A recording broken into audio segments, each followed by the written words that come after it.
वक्त भारत के वज़ीर-ए-आज़म नरेंद्र मोदी साहब मलेशिया में हैं और इम्पोर्टेंट डेवलपमेंट हो रही है। उन्होंने ये कहा है कि मलेशिया और इंडिया जो है वो इंटेलिजेंस एंड डिफेंस कोऑपरेशन में अपने ताल्लुकात को बूस्ट करने जा रहे हैं। और प्राइम मिनिस्टर मोदी जो है वो इंडिया के जो हिंदुस्तान के जो एरोनॉटिक्स लिमिटेड के डॉर्नियर एयरक्राफ्ट है वो देने जा रहे हैं मलेशिया को। Interesting development. और साथ ही मोदी साहब को उन्होंने ये भी कह दिया है कि जनाब हम टेररिज्म पे डबल स्टैंडर्ड्स नहीं देखना चाहते, कंप्रोमाइज नहीं करना चाहते। ये जरा आप समझते हैं डबल स्टैंडर्ड्स, ये बेसिकली इंडिया इन मुल्कों को कहता है कि पाकिस्तान पे प्रेशर डालो। यहाँ पाकिस्तान पे अगर प्रेशर नहीं डालना तो वो करो जो हम कहते हैं। ठीक है जी। साथ में मोदी साहब ने चार्ट शीट कर दी है कि जी जो ग्लोबल इंस्टीट्यूशंस हैं कुछ भी नहीं है, अब इनमें रिफॉर्म्स चाहिए, टेररिज्म पे डबल स्टैंडर्ड नहीं होनी। ग्लोबल इंस्टीट्यूशंस अगर कुछ भी नहीं है मतलब ये कि हमें यूएनएससी का हिस्सा बनाया जाए। हर जगह उन्होंने रट लगाई हुई है, ये इंडिया ने रट लगाई हुई है। ये कुछ सुनिएगा।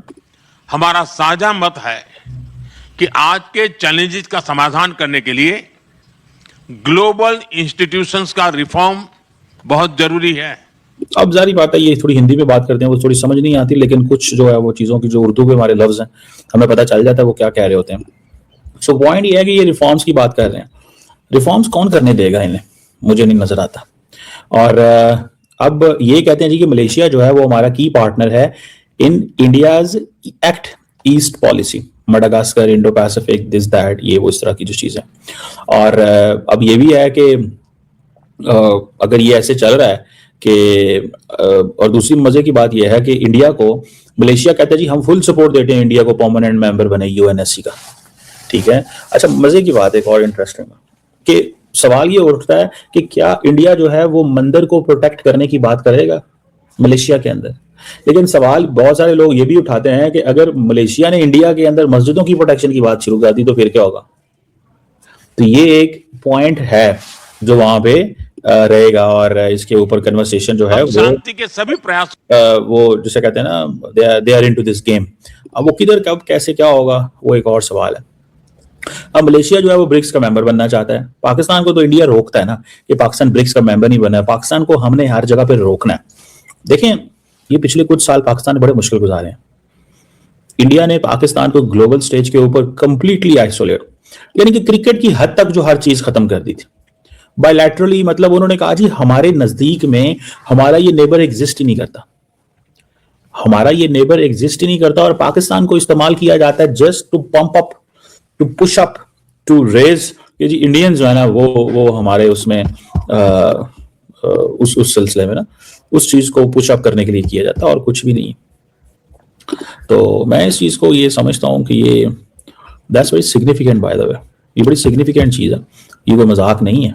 ठीक है कि पाकिस्तान की तरफ से इस एंगल से देखा जाए, उनको कहता है कि हम आपकी जो ब्रिक्स में जाने की जो आपकी एस्पिरेशन है, इंडिया का जरा सुनिएगा कि इंडिया, मैंने पढ़ रहा था वो जो था कि इंडिया ने नोट किया है कि मलेशिया की जो एस्पिरेशन है ब्रिक्स में मेंबर, यानी कि वो आपको सिक्योरिटी काउंसिल का परमानेंट मेंबर बना रहे हैं और आप उनकी जो एस्पिरेशन है उसको नोट करते हैं।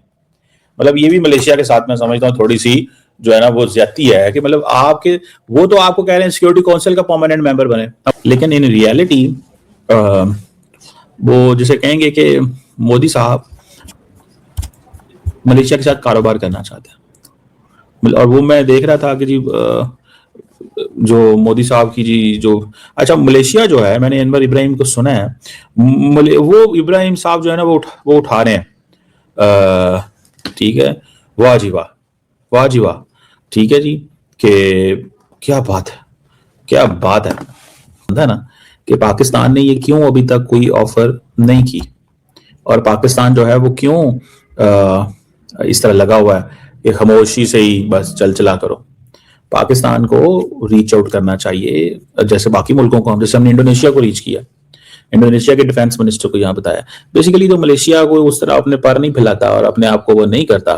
ठीक है जी, मुझे ये लगता है मलेशिया उस तरह अपने पर नहीं फैलाता कि सिक्योरिटी के हवाले से या बाकी चीज़ों के हवाले से। तो दिस इज द पॉइंट, उसको वो चाइना के सामने एज ए प्लेयर के